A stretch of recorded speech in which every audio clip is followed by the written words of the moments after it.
trouver le salut qu'il t'a donné, le salut qu'il a préparé pour toi. Amen. Que personne ne vole ta récompense. Personne. Tout autant que nous sommes ici ce matin, nos récompenses nous attendent là-haut. Amen. Que personne ne vienne te voler ta récompense. Ce matin, le message que le Seigneur a mis dans mon cœur, vous savez que le Seigneur nous a, la pensée de l'année, c'est la pensée de la crainte de l'Éternel. La crainte de l'Éternel. Tout est concentré, tout est dans la crainte de l'Éternel. Tout ce dont l'homme a besoin est conditionné par la crainte de l'Éternel. Tout est dans la crainte.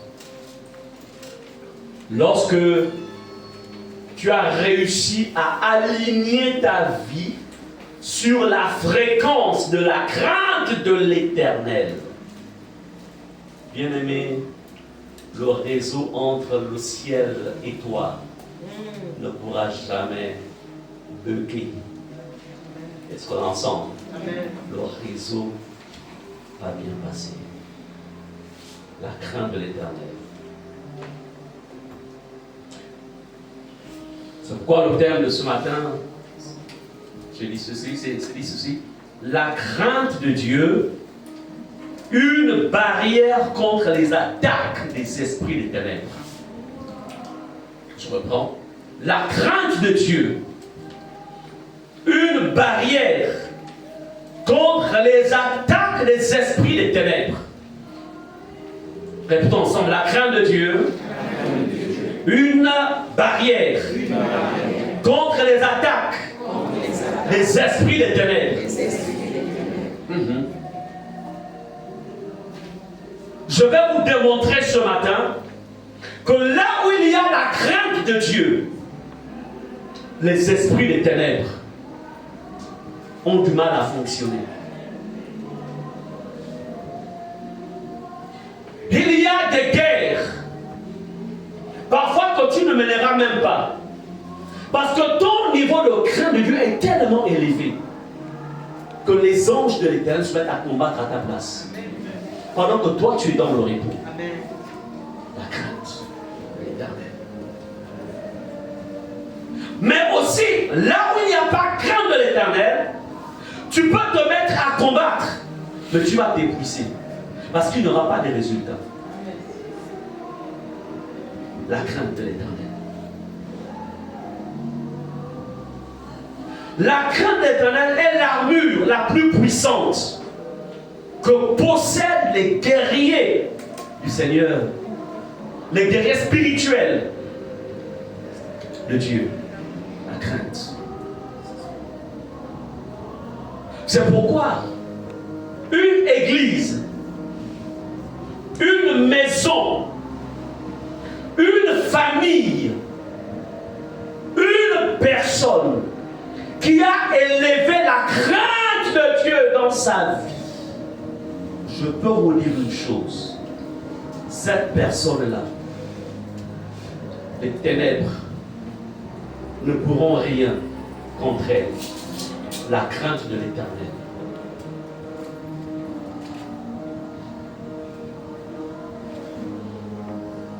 Allons-y dans Job chapitre 1, verset 1. Ensuite, on prendra du verset 6 à 10. Je vais demander à la servante de Dieu de m'aider encore. Il va me prêter sa voix. Job chapitre 1, verset 1. Ensuite, le verset 6 à 10. Donc, vas-y, ancienne salle.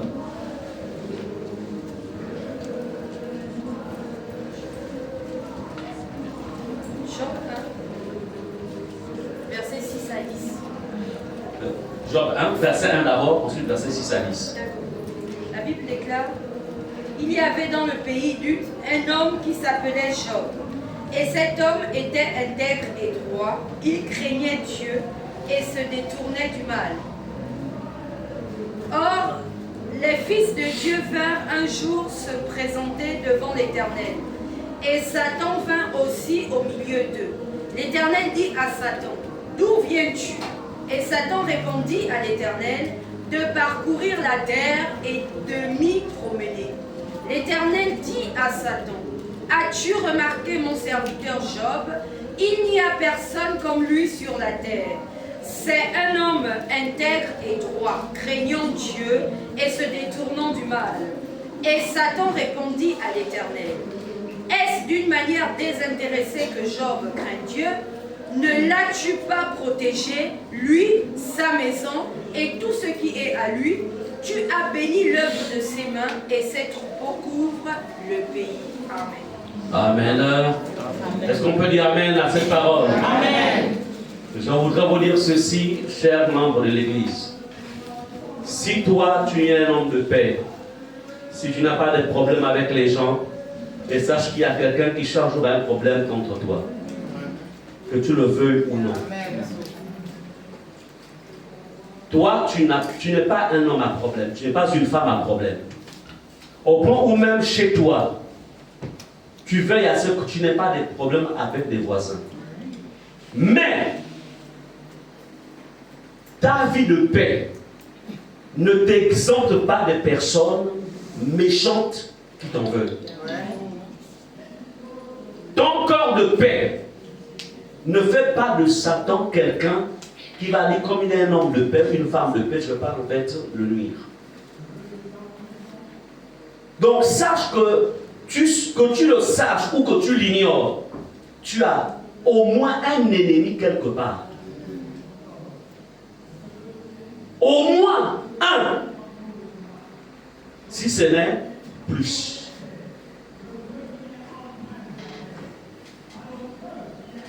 Ta maison a des ennemis ou un ennemi quelque part. Tes enfants ont un ou des ennemis quelque part. Ton travail a un ou des ennemis quelque part. Ta foi a au moins un ou plusieurs ennemis quelque part. Nous avons tous des ennemis, qu'on le veuille ou non. Jésus lui-même, il a dit, vous aurez pour ennemis, il dit quoi? Les gens de votre propre maison. Ici, ce n'est pas forcément la maison familiale. Ça peut aussi être l'environnement dans lequel nous vivons, comme aussi ça peut être dans le milieu familial. Ce n'est pas exempté. On en sait quelque chose. Est-ce que c'est clair? Donc, c'est pourquoi le message sur la crainte de Dieu ne peut pas être en fait un message qu'on peut dire facultatif. Ça ne me regarde pas. Ça te regarde. Ça te regarde. Voilà quelqu'un, Job,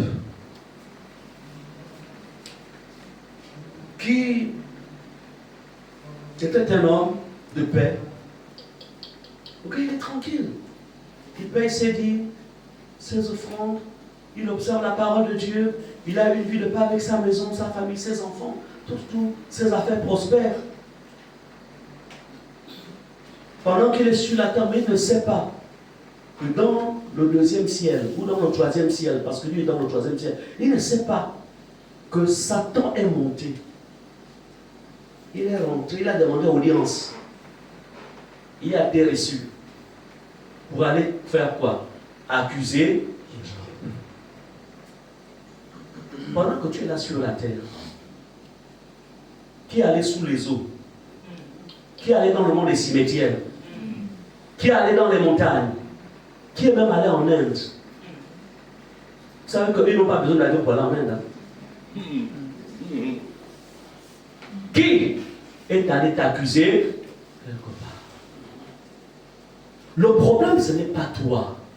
Le problème, c'est qu'en fait, ce sont ceux qui ne veulent pas te voir réussir.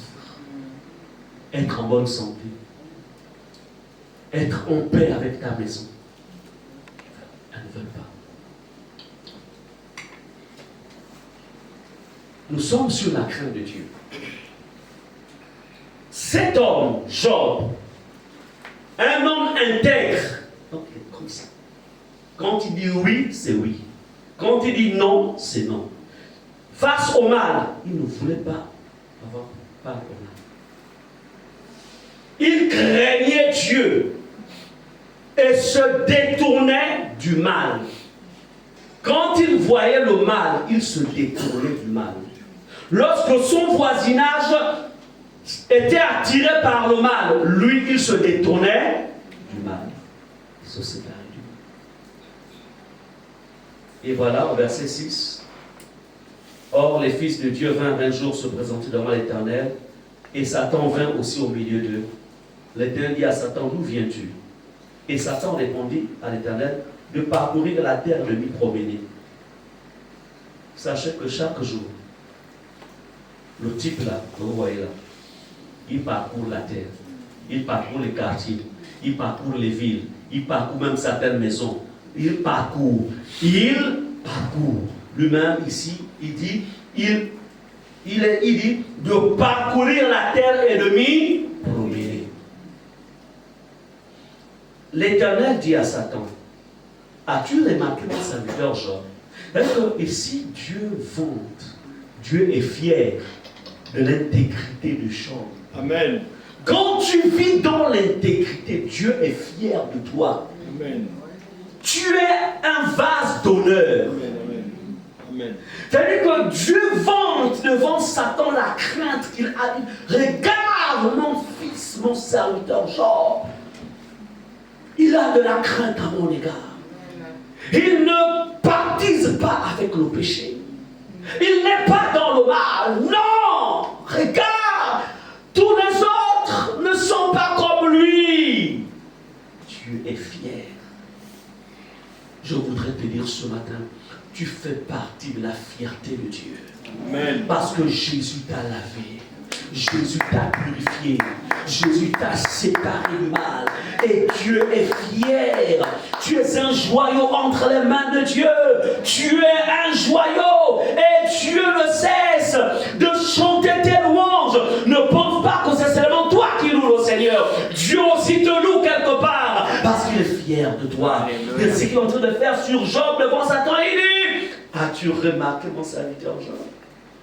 Il n'y a personne comme lui sur la terre. Il ne vit pas dans l'adultère, il ne vit pas dans les compromis. Sa maison est un hôtel de prière. Dans sa maison, il n'y a que des louanges. Il n'y a rien de ce qui est du monde dans sa maison. Oh, c'est quelqu'un qui sait pardonner quand il a été offensé.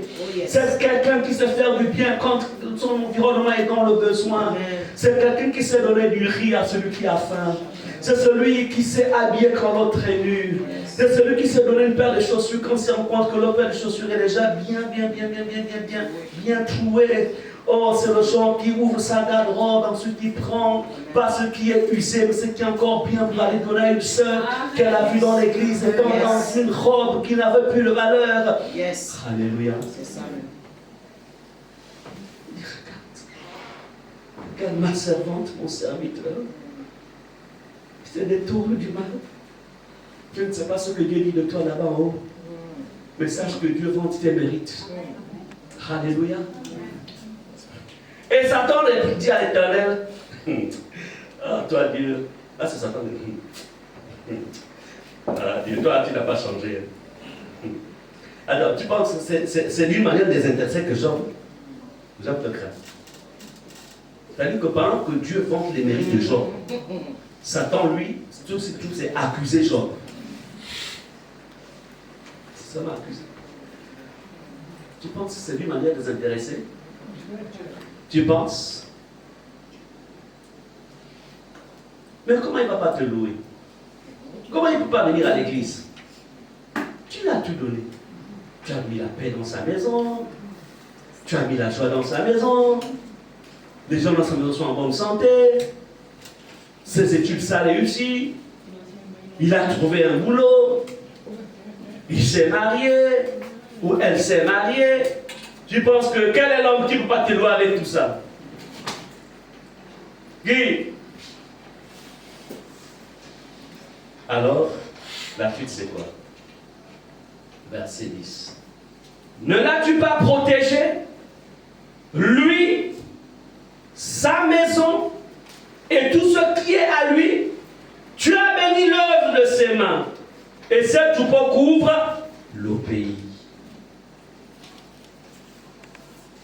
Alors, remarquons que nous sommes ici sur la crainte de l'Éternel. La crainte de de l'Éternel qui est une armure.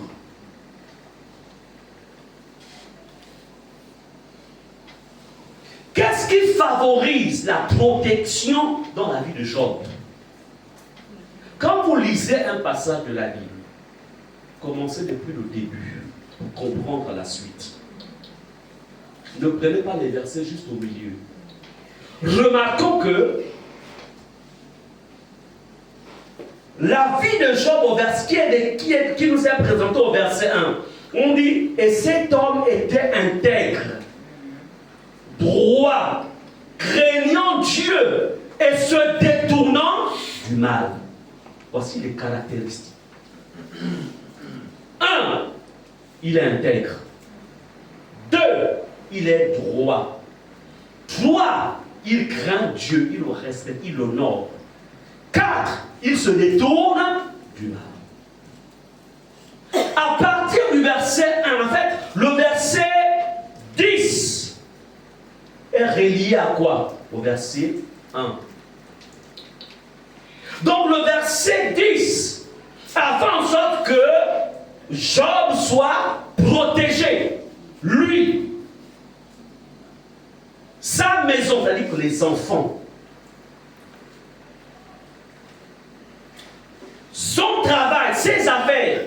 Lorsqu'il est dit, tu as béni l'œuvre de ses mains. Ici, c'est quoi? C'est son emploi. Son entreprise. Ou ses entreprises.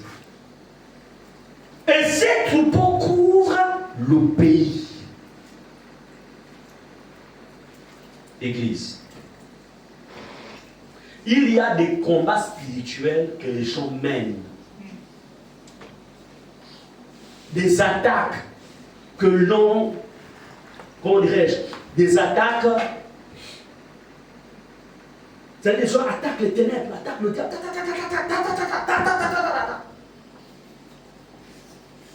mais il y a des moments parfois tu n'as pas besoin de ça.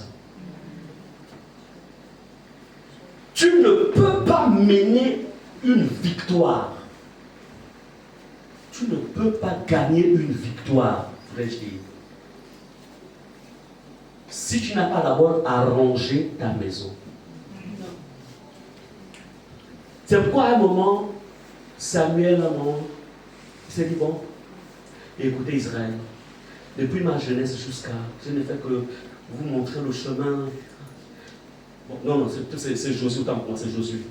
Il dit, bon, moi et ma maison, nous servirons l'Éternel. Puisque vous voulez, moi et ma maison, nous servirons les...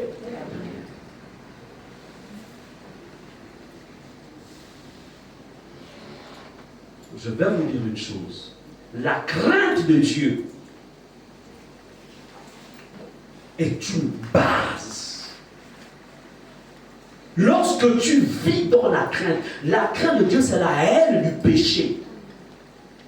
La crainte de Dieu, c'est l'amour de la parole.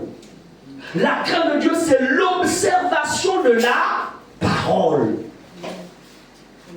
Lorsque ces choses-là sont dans ta vie, dans ta maison, je peux vous dire une chose. Satan peut tourner, les sorciers peuvent tourner. C'est-à-dire que le monde des ténèbres, tous peuvent se liguer contre toi, mais ils ne trouveront pas de porte.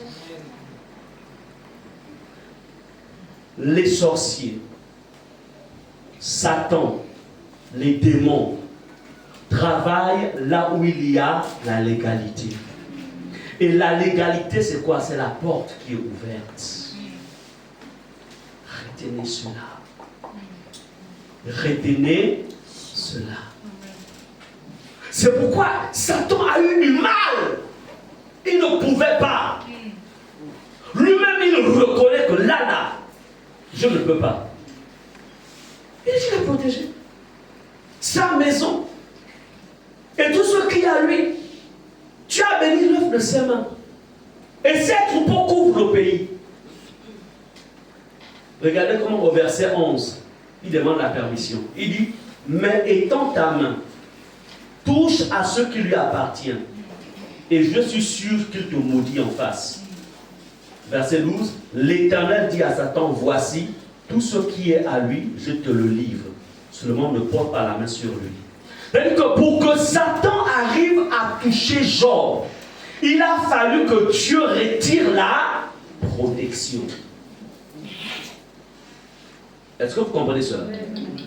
Donc, Satan ne pouvait pas toucher Job. Satan ne peut pas toucher la maison de Job. Amen. Pourquoi? Parce que la protection de Dieu était là. Je voudrais vous dire une chose. Satan n'a pas de puissance contre les enfants de Dieu. Je répète, le monde des ténèbres n'a pas de puissance contre les enfants de Dieu qui marchent dans l'intégrité, qui marchent dans la sainteté, qui marchent dans la pureté, qui marchent.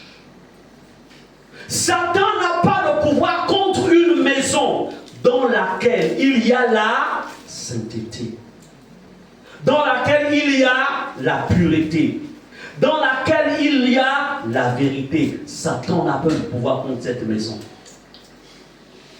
Une maison dans laquelle vous voyez des esprits entrer, il faut savoir que le maître de la maison lui-même a laissé une porte.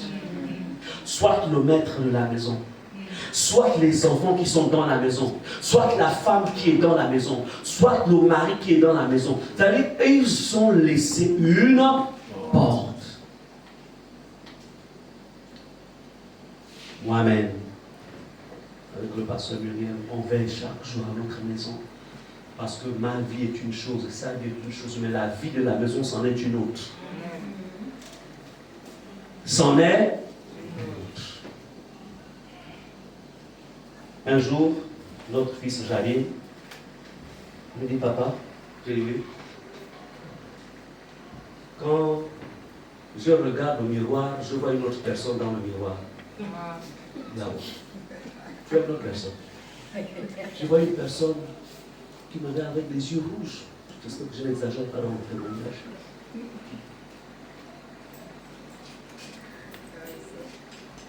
Et effectivement, il y a eu une infiltration. Vous savez, le miroir est une porte ouverte. Hein? C'est l'une des portes ouvertes. Je me souviens, quand j'étais enfant, souvent dans la chambre de ma grand-mère, de toute façon, ils avaient souvent l'habitude de couvrir le miroir avec un paille.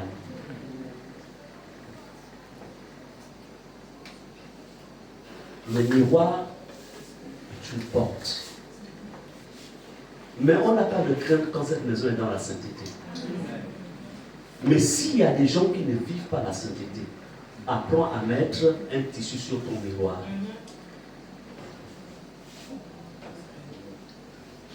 Vous comprenez cela? Allez demander au niveau du village.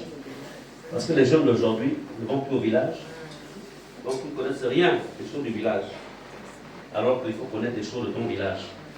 Si vous avez encore des grands-parents qui vivent encore, il ne faut pas dire, tu es vieux, tu n'as plus rien à m'enseigner, nous sommes les gens nous sommes de la génération des connectés. Ils ont des choses à consommer. Non, c'est comme ça que nous avons pris un temps de prière avec Jalil, on a prié. Je n'ai pas seulement prié. Je suis rentré dans sa chambre, j'ai regardé, j'ai ouvert les yeux de mon esprit, par le Saint-Esprit bien sûr. J'ai regardé,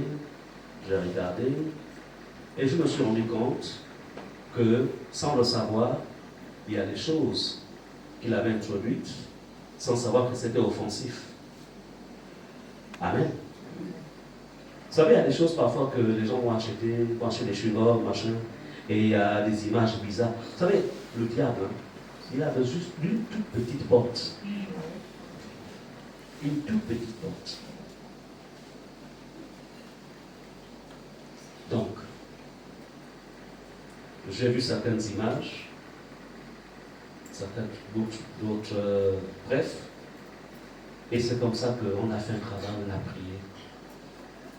J'ai dit à l'ennemi de la maison, il ne faut pas, on ne rentre pas ici. J'ai pris autorité au nom de Jésus. J'ai prié sur lui, je lui ai fait l'onction d'huile. Je lui ai dit, va dormir. Et quand il est revenu, plutôt je veux dire les jours après, il dit, tu dors comment? Non, je ne vois plus. Amen. Attends, de vous à moi, tu vas dans un miroir, tu peux regarder comment tu te vois, tu vois quelqu'un qui te regarde dans le miroir. C'est que le diable, même si c'est la maison du pasteur, mais s'il y a une porte ouverte, il rentre. Et lui n'a pas besoin des grandes portes, même une toute petite porte.